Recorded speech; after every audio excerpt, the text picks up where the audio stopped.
The bear that just would not leave Broomfield got a free nap and a free ride out of town tonight from wildlife officials who finally caught up with the bear to tranquilize it. They got their break because the bear happened to come back to the same home where it spent the morning, where our Todd Walker also randomly ran across it as well. Todd?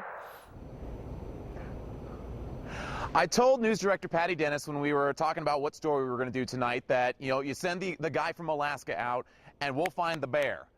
It took us 30 minutes to find the bear, although I do have to give credit to photojournalist Corky Scholl. He was the one who spotted it. We were doing an interview with the woman who saw it this morning. Her and her daughter saw it walking through their yard, and we were doing that interview, and Corky goes, "What's that up there?" And we all thought he was joking. He was not joking. Take a look. Here's the bear sitting in the tree in their backyard here in Broomfield.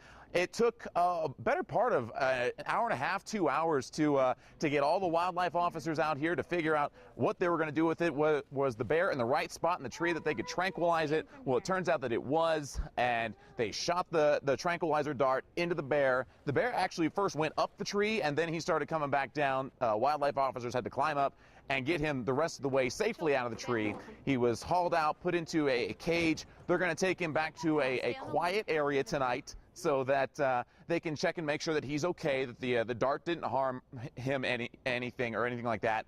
And then they say probably tomorrow morning they're going to take him somewhere up in the mountains where he belongs. They're saying that this bear is probably about 1.5 years old. Mama just kicked him out, and he doesn't really know where to go. He doesn't have territory right now, so he was scrounging around looking for any sort of food. And of course, a neighborhood's a great place to find food, although there's a lot of busy roads around here. He's pretty close to town, and so that's the worry, is that right now he was not afraid of people, or he was afraid of people, excuse me, but the fear was that he would not be afraid of people, and then that would make him dangerous, especially if he got cornered and got panicked or anything like that. So this is definitely the best way to end this this scenario, and who knew that we'd be right there when it happened.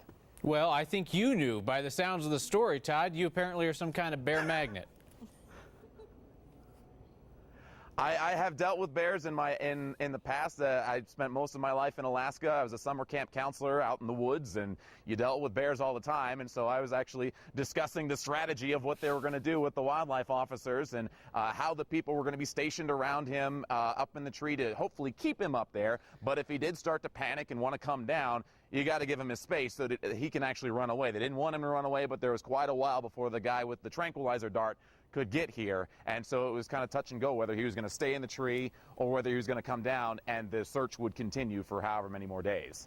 Todd Walker, remind me to buy you a beer sometime. I bet you got some great Alaskan bear stories for us. All right. Thank you, Todd.